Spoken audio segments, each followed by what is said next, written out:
금융주 오늘 보시면은 보고서 플레이로 생명사들 막 올랐고요. 손해보험사 손보사들 보셔도 얘들도 쭉쭉쭉 올라가는 모습. 흥국화재 우선주, 삼성화재 우선주는 볼 필요 없잖아. 인카도 볼 필요 없고. 요렇게. 그 다음에 요것도 솔직히 4대 금융 딱 여기까지네. 기업은행. 야, 오늘 근데 진짜 찐만 올랐다잉. 확실히 오늘 딱 찐 그 기업들만 올랐네. 딱 진짜 찐만 올랐다 오늘. 와. 그다음 증권업, 한국금융지주, 메리츠금융지주, SK증권 빼고 유안타, 삼증, 키움, NH 여기까지 보면 되겠다. 이제 뺄 것 좀 뺄게요. 영 그 제 맘에 안 드는 애들 좀 빼고 볼만한 애들 기준으로 우리가 좀 생각을 해야지. 이게 주식 같은 주식을 사야지. 그 주식 가짜는 주식 하시면은 진짜 그 피똥 쌉니다. 그 다음에 기업은행. 됐어. 요 정도. 대신도 거래량이 너무 없어요. 코리안리 흥국화재는 빼자. 흥국화재는 너무 폄하주니까. 롯데손보도 매각 이슈 있으니까 빼고 이것도. 잘못 걸리면은 피똥 싸는 데고요. 동양생명도 매각 이슈 있는 데가 뺍시다. 하나는 그래도 수급이 있으니까 하나는 좀 그래도 냅두자. 하나도 마음에 안 들긴 하는데. 하나생명, 하나손보도. 자, 어쨌든 요렇게 보시면 딱 한 페이지. 좋다. 딱 마음에 들게 만들어줬는데 딱 한 페이지. 고배당 비트코인 ETF가 있다고요? 고배당? 비트코인이 어떻게 배당이 있어요? 나중에 이해가 안 되네. 비트코인이 어떻게 배당이 있지? BITX? 2배 비트코인 스트래티지인데 이러면은 파생 낀 거 아니야? 스트래티지면?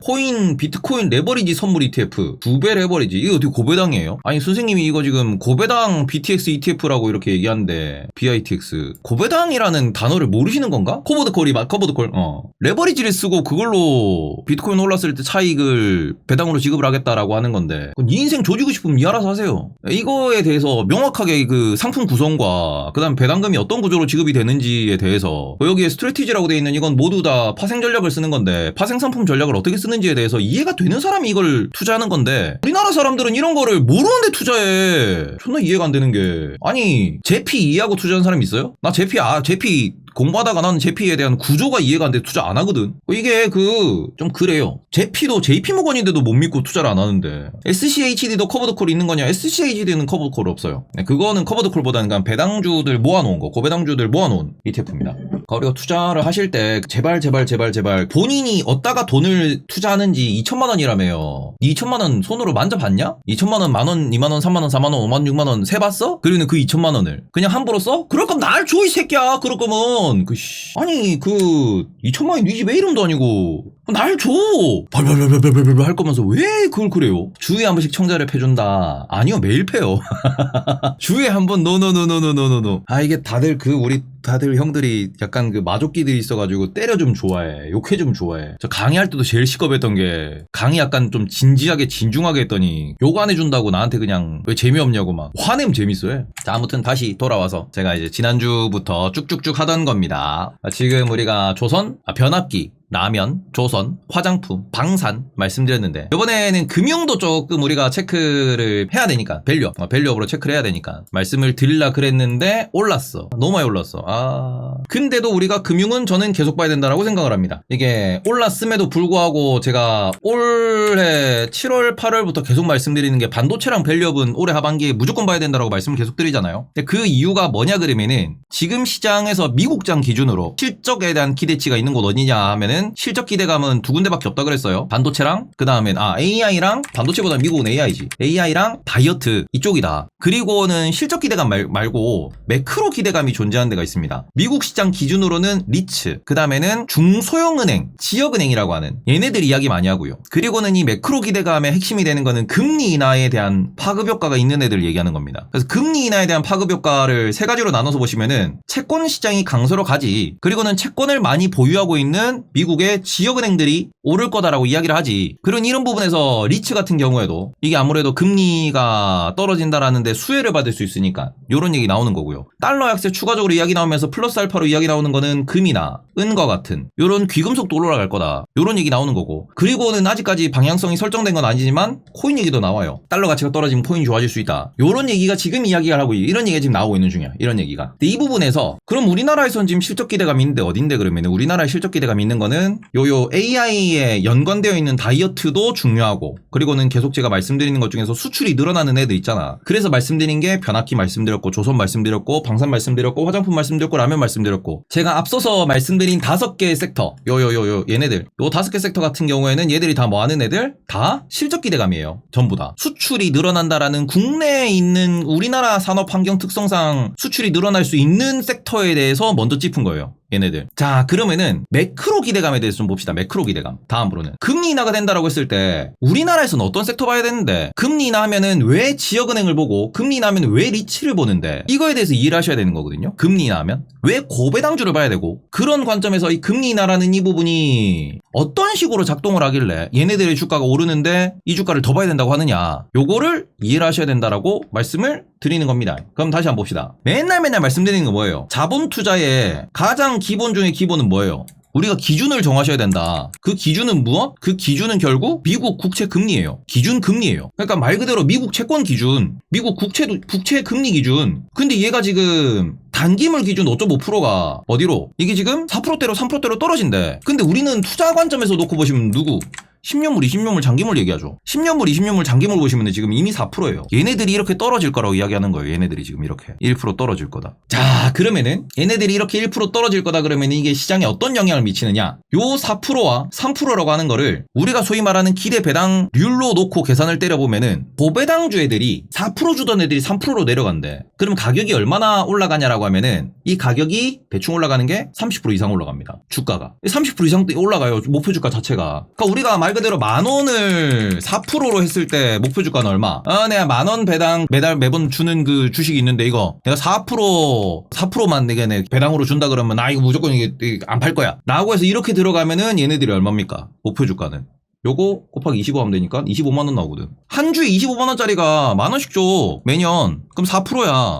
나는 뭐 국채 뭐 투자해놓든 주식 투자해놓든 이게 앞으로 뭐 성장할 것 같고 뭐 안 망할 것 같고, 이렇게 되면은 25만원에는 사람들이 매수를 한다라고 하는 거고, 한 주당. 그게 3%가 된다 그러면 33만원에 매수한다는 거예요. 25만원이라고 해도 목표 주가가 33만원이 되는 거잖아. 플러스 8만원이 되는 거잖아, 이게. 그럼 요게 얼마? 요렇게 따지면 몇 프로? 이게 대충 30%. 목표 주가가 30% 올라간다고, 이게. 요렇게 30%. 금리 인하 된다 그러면 고배당주 봐야 된다라고 계속 말씀을 드린 게 여기 있는 거고. 그리고는 심지어 국채 역시도 가격이 올라가요. 금리가 떨어지면. 이게 할인율에 대한 뭐 얘기는 하도 많이 말씀드렸으니까 할인율은 검색을 해보시고, 채권 할인율 기준으로 놓고 보시면은 지금 채권이 금리가 이게 4% 하던 게 금리가 이렇게 떨어져. 3.8%, 3.5%, 3% 이렇게 떨어져. 그러면 국채 가격이 올라갑니다. 그리고는 요렇게 된다라고 하면은, 요런 식으로 움직인다라고 하면은 이 국채 누가 들고 있는데? 제일 많이 들고 있는 애들이 보험회사예요. 제일 많이 들고 있는 애들이. 버핏도 보험회사잖아. 가이코. 버핏이 지금 미국 연준보다 미국 국채를 더 많이 들고 있어요. 그거 뉴스 났어. 지금 미국 연준이 들고 있는 미국 정부 국채 채권 그 금액이랑, 그리고는 저 버크셔 해셔웨이가 들고 있는 채권이랑 비교하면은 버크셔가 더 많이 들고 있어. 근데 버크셔가 가이코라고 하는 보험회사가 있잖아요. 이번에도 보험회사 하나도 인수한다 뭐 얘기가 나왔는데, 제일 중요한 거는 버크셔는 지주회사로서 밑에 있는 사업들을 관리를 하고 거기서 나오는 현금으로 또 재투자를 하고 그걸 포트폴리오 운영을 하면서 자산 투자로 규모를 키워나가는 그런 회사를 운영하고 경영하고 있는 건데, 거기도 현금에 대한 안정성을 가져가야 되거든요. 보험회사의 제일 문제점은 뭡니까? 보험회사는 보험금을 받아, 보험회사가. 그리고는 이 보험금을 미리 받아놓고 나중에 언제 만기에 우리가 돌려주던가, 만기에 보통 보험금을 돌려주는 이런 상품들 많잖아요. 만기 환급. 그게 아니면은 중간에 보험을 지급해야 된다라고 하면은 보험을 지급을 해야 돼요. 근데 곰곰이 생각해봐요. 내가 매달 5만원씩 내. 그리고는 100명이 매달 5만원씩 내. 그럼 매달 500만원이 쌓일 거 아니야. 근데 그 100명 중에 20명이 1억씩 받아가. 그럼 보험회사는 이득일까 손해일까? 그 구조를 짜는 게 보험회사예요. 그 구조를 짜는 게. 이거를 그 구조에서 이득을 보게 만드는 게 보험회사의 능력이야. 그러니까 지급 조건을 되게 까다롭게 만들어 놓는 거고, 요 지급 조건을. 그리고는 보장을 뭐 이거는 되고 이건 안 되고 되게 이렇게 많이 해놓고는 보장 많이 된다 그러면 보험금을 많이 올리지. 그리고는 이 상황에서 뭐합니까? 그냥 보험금을 받았어. 20년 뒤에 만기에 돌려준다라고 해보자. 20년 뒤에. 그럼 20년 동안 이 보험회사는 이 돈을 그냥 들고만 있어? 아니지. 어딘가엔 투자해서 불려야 돼. 인플레이션이 있으니까. 그래서 이 돈을 어딘가엔 투자하니까 놀리지 말고 어딘가에 투자를 해야지. 그런데 보험회사는 이 부분에서 이걸 어디다 투자해? 요거를 채권에다 투자하는 거예요. 안정적인 채권에다 투자하는 거야. 대신에 채권은 안정적이니까 채권을 담보로 또 대출받아가지고 요걸로 또 채권에 투자하는 거지. 보험회사들이 요런 식으로 본인들의 그 수익을 끌어올립니다. 돌립니다. TMF는 아니고 자체적으로 론을 돌리는 거예요. 자체적으로. 그러면서 얘네들이 이제 국채도 사고, 그 다음에는 한전채도 사고, 뭐 이런 식으로 이제 소위 말하는 안정적인 수익이 들어올 수 있는, 안정적인 그 이자가 계속 들어올 수 있는 곳에다가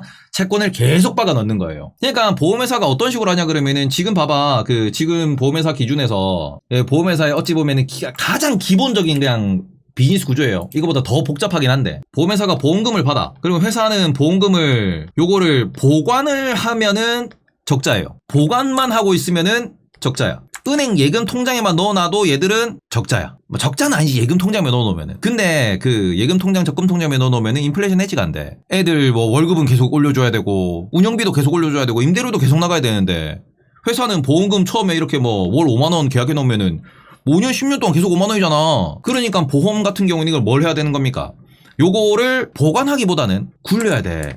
투자를 해야 돼. 수익 사업을 계속해서 만들어야 되고. 근데 이 수익 사업이 또 안정적이어야 돼. 왜냐면 이게 보험금이라는 거는 부채로 잡힙니다. 회사가 임시로 보관하고 있는 돈으로 잡혀. 언젠가는 이게 그 사태가 발생을 하던가 아니면 만기가 되던가 하면 돌려줘야 될 돈이란 말이야. 그러니까 요 수익 사업이라는 이 부분, 수익 사업을 이제 추구해야 된다는 이 부분에서 보험금은 매달 꾸준히 돈이 들어오지. 매달 현금이 생겨. 매달 캐시가 생겨. 그러면 요거는 어떻게 합니까? 요거를 매달 투자할 수 있는 상품을 찾는 거죠. 특히 안정적으로 투자라는 거예요. 거기에서 제일 안정적인 게 뭐? 나라는 안 망하니까 국채에 투자하는 거죠. 그리고는 요거를 담보로 회사가 뭐합니까? 담보대출을 또 받는다니까? 그리고 담보대출 금리를 얼마? 국채가 지금 우리가 미국의 그 뭐 중기채 기준, 장기채 기준, 이게 장기채 뭐 20년물 기준 봅시다. 지금 20년물이 지금 4.3%인가 4.2%줘요, 지금. 미국 20년물이. 그럼 내가 4.2%라고 하는 이게 어찌 보면 이게 이미 시장에 확정 수익으로 나와 있잖아요. 그럼 내가 담보대출로 얼마? 4%로만 내가 대출을 받아도 얼마를 더 벌 수 있어? 0.2%를 더 벌 수 있잖아, 이 차이. 그러니까 엔캐리 트레이딩이랑 똑같은 거야, 애들은. 그러니까 여기에서 이제 소위 말하는 리스크를 어떻게 조절을 하고,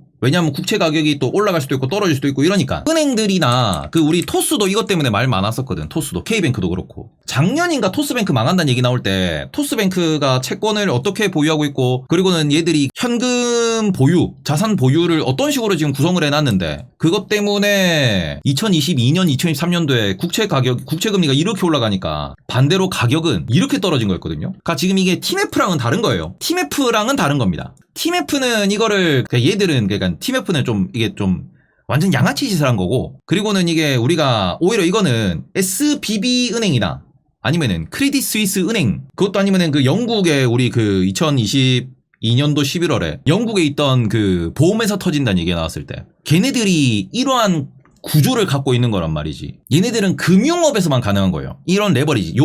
요 담보대출 쓸 수 있는 거 이거는 금융사만 할 수 있는 거야. TMF는 이거 안 됩니다. TMF는 불가능해요. 구조적으로 TMF는 이게 아예 안 되는 겁니다. 요 레버리지를 쓰는 그러니까 자기의 자본을 가지고 이걸로 그 레버리지 써가지고 굴릴 수 있는 거는 금융사만 할 수 있는 거야. 금융사만. 채권은 한 번도 망한 적이 없나 그러는데 이 채권이 뭡니까? 대한민국 국채, 일본 국채, 아니면은 저 한전채, 아니면 미국 국채. 이런 데 투자하는 거예요. 망할 가능성이 매우 낮은 곳에다가. 그래서 요런 데다가 이게 러시아 국채 그런 데 투자하면 조지는 거예요. 조지는 거예요. 브라질 국채 그런 데 투자하면 조지는 거예요. 보험사는 그런 데 투자 못 합니다. 우크라이나, 중국 이런 데 조지는 거예요. 그래서 아무튼 이것 때문에 2022년도에 실제로 은행들 날라갔잖아. 미국 금리 막 올라가는데 이 국채 소위 말하는 담보대출 요 구조 잘못 짜가지고 요것 때문에 무엇? 원금이 줄어드는 원금보다 소위 말하는 그 본인들의 자산 가치가 줄어드는 요런 상황이 발생하면서 뱅크런 빵 터지고 은행 빵 망했었잖아 그때. 이거 이해하셔야 돼요. 여기서 문제가 터진다 이 구조가 깨진다 그러면은 그거는 시스템 리스크고 그거는 그 개박살이야. 리만 브라더 또 터지는 거야. 그거는 이게 시스템 리스크라고 이게 제일 위험한 거예요. 이 구조가 깨진다? 여기서 문제가 생긴다? 그래서 보험회사는 은행이 넘어간다? 그러면 조지는 거야. 그럼 진짜 조지는 거예요. 그래서 중앙은행들은 이 구조를 되게 관리를 많이 하지. 그리고 그 관리된 하에서 뭘 계속 돌려? 국채금리와 담보대출 금리의 요 스프레드 차이 요거 가지고 계속 돈을 계속 복사하는 거 아니야? 복사를 계속 이렇게 복사를 한다고 계속 이렇게. 저 영국에서 2022년 10월 달에 영국에서 보험회사가 이거 한번 깨져가지고 골로 갈 뻔했거든? 걔네들 이 담보대출을 5번 받은 거야. 5바퀴 돌린 거야. 5바퀴. 고객 돈 받아서 국채 투자했다가 담보대출 받고 또 투자하고 담보대출 받고 또 투자하고 담보대출 받고 또 투자했는데 5바퀴 돌린 거지. 그랬는데 국채 가격이 떡라 그랬네? 와 조졌네? 그래서 어찌 보면은 저 구조에서 에러가 발생한다. 그럼 바로 삐뽀 하면서 그 한국은행 바로 출동. 중앙은행 바로 출동. 삐뽀 삐뽀 삐뽀 삐뽀 이렇게 되는 거예요. 그때 그래서 400억인가 마이너스 나오고 막았어. 영국 정부가 당장 이렇게 뛰어들어가지고 빨리 그 장부 가져와. 너희 지금 마이너스가 얼마야? 진짜로 너가 망해? 이러면서 이제 까봐. 그러니까 400억 빡 기록하고 그 보험사 이제 사장들 다 모가지 당하고 다 잘라. 다 모가지. 아무튼, 그러면서 이제 어찌 보면 이게 시스템 리스크로 가끔 번지긴 하는데 그건 노내고, 지금 말씀드리고 싶은 거는 요겁니다. 금리가 떨어진다며. 기준금리가 떨어진다며. 자, 다시 얘기해봅시다. 그래, 이런 식으로 국채를 많이 들고 있는 보험회사래. 2022년, 2023년도에는 금리가 올라가면서 채권 가격이 떡락을 해서 얘들이 망할 뻔했대. 지금 반대로 생각하자. 반대로 금리가 내려가고, 그러면은 가격이 오른다는 소리잖아. 채권 가격이. 지들이 들고 있는 자산 가치가 오른다는 소리잖아. 요 레버리지 돌려있던 이 소마하게 투자하고 있던 어마어마하게 보유하고 있는 이 국채가, 내가 보유하고 있는 레고가, 내가 보유하고 있는 그 건담이, 내가 보유하고 있는 비트코인이, 내가 보유하는 주식이 오르는 거랑 같은 효과예요. 그러니 이게 올라간다 그러면 어떻게 돼요? 아, 보험회사의 재무구조가 튼튼해지겠구나. 이렇게 되는 겁니다. 지금은 금리가 떨어진다가 하나의 매크로 방향성이다라고 말씀을 드리는 거예요. 당연히 가는 미래, 제가 항상 말씀드리는 당연한 투자를 하시는 그런 연습을 좀 하셨으면 좋겠다. 삼성전자가 5만원대 갔을 때 당연히 반도체가 지금 사이클 바닥이니까 당연히 반도체가 장기적으로 올라갈 거야 라는 확실한 확률, 높은 확률에 대한 배팅을 해야 되는데, 지금 가장 높은 확률은 뭐예요? 금리 인하할 겁니다잖아. 금리 인하할 겁니다. 지금 가장 높은 확률은 금리 인하할 겁니다. 미국 국채의 가격이 좋아질 겁니다가 제일 확실한 방향성이잖아. 이거는 많이 먹겠다로 기대하고 들어가는 게 아니고, 이거는 뭐예요? 안정성으로 들어가는 건데, 그 상황에서 국채를 제일 많이 들고 있다라고 하는 이 보험사들 기준으로 놓고 보시면은 미국 국채 금리가 떨어져 미국의 채권 가격이 올라가, 그럼 전 세계적인 채권 시장이 다시 강세로 간다라는 거고, 그러면은 보험사라고 하는 이런 애들이 망할 리가 없지. 지금 보험사들 같은 경우에 주변에 보험하시는 분들 얘기 많이 들어봐요. 특판 상품 되게 많이 나와요. 특판 상품. 돈 땡겨서 채권, 그러니까 이자 6% 7% 주는 그런 상품들이 있거든. 특판 상품들. 그런 것들 되게 많이 뿌립니다, 지금. 왜 보험사가 그런 걸 뿌리느냐? 그걸로 해가지고 본인들의, 이거는 진짜 그냥 예금 저축형 그런 상품이라고 이제 다들 얘기를 하시는데, 그냥 예금성 상품, 저축성 상품인 거예요. 회사에다가 돈을 때려 박으면은 이걸로 보장 6%씩 이렇게 준다 이거야. 뭘로 어떻게 주는데? 요 들어온 돈 가지고 다시 어디로 돈을 주는 거야? 채권 시장에 돈을 박는 거야. 물론 이거는 그 특판 상품이기 때문에 약간은 그 점크본드까지는 아닌데, 약간 신용등급이 낮은 거. 표시 채권 지금 건설사 이런 데 보시면 막 8%씩 이런 거 나오거든? 지금 고금리니까. 이런 데다가 투자해가지고 이렇게 회수를 받는 거야, 지금. 이런 데다가. 회사는 중간에서 이 구조를 돌려가지고 요 차익을 중간에서 회사가 먹는 거예요. 그러니까 보증률 되게 높은 거. 건설사들, 지역 건설사 말고, 지금 당장 보시면은 주문건설 이런 데도 채권 보면은 꽤 높게 나온단 말이야. 보험회사를 되게 이런 거 많이 돌려요, 지금. 주변에 막 얘기 와. 형님, 이번에 얼마짜리 몇 프로 한구자에 500만원씩 해가지고 몇 구자까지 들어가실 수 있는데, 넣으시겠습니까? 됐다! 치아라! 이러는데. 되게 많이 와요, 그런 거. 연락 오시는 분들 계실걸? 특히 주변에 보험하는 사람 있으면은. 그러니까 요런 거 6개월짜리, 1년짜리 이런 거 있어요. 매달 얼마씩 때려박으면은 나중에 얼마 준다, 이렇게. 계산기 또 들어가지고. 근데 이게 지금 채권 시장이 고금리 시장이라서 이렇게 되는겨. 그런 이런 데서 구조상 여기다가 플러스로 이제 국채 같은 것도 같이 섞어서 하는 거지. 많이 돌릴수록 좋은 거거든, 회사는. 지금 여기에 삼성생명 5% 주는 거 작년에 많이 받았다. 이게 왜냐면 지금 채권 시장이 이런 식으로 돌아가니까. 근데 그 시장이 뭐야? 채권 가격이, 금리가 떨어지면서 채권 가격이 더 오를 거래. 가격 차이도 얻을 수 있지. 방금 말씀드린 이 구간에서 만약에 채권이, 금리가, 회사는 이거 지금 꽁으로 이제 약간, 이게 주 영업은 아니지만 회사 입장에서는 이런 걸 굴리면 되게 이득을 볼 수 있는 게 뭐냐면은 6%만 주고 돈을 땡긴 거잖아? 6% 준다라고 해서 돈을 땡긴 거잖아요? 그럼 채권에 투자해? 그럼 채권이 8%를 써. 근데 채권도 이게 거래가 되는 상품이니까 가격이 있을 거 아니에요, 이 가격. 이게 근데 7%로 내려가고 가격이 오르면은 가격에서 돈을 더 버는 거야. 가격 차익도 거둘 수 있다고, 얘들은. 그러니까 회사는 이러나 저러나 돈을 버는 구조를 짜는 거고, 이런 식으로 해서 채권에 대한 이런 그 회사들의 투자가 있는 거고, 그런 투자가 어디? 보험회사랑 증권사랑 은행들에 많이 있거든요. 그러니까 말 그대로 이 부분이 계속 이제 말씀을 드리고 싶은 거는, 금리가 당연히 인하된대. 이러면은 경제 구조에서, 돈의 흐름에서 뭐가 발생할 건데를 생각하시면 된다고. 뭐가 발생할 건데? 채권 가격이 뛰는구나. 그럼 채권을 보유한 애들이 돈을 많이 벌겠구나. 채권 시장이 강해지겠구나. 채권 시장에 돈이 많이 들어가겠구나. 그러면은 주식시장 그 관점에 접근할 때, 생명사, 보험사 이런 애들 채권 많이 들고 있지. 실적 좋아지겠네? 배당 좋아지겠네. 가뜩이나 밸류업 한다 그러는데. 이런 게 겹치는 거고요. 그러고는 여기에서 또 이제 그 은행들이나 이런데 증권사나 요런 데도 이제 좀 더 이슈가 있는데 지금 증권사 쪽은 좀 다른 이슈니까 마지막에 말씀드리고 은행들 같은 경우에는 여기는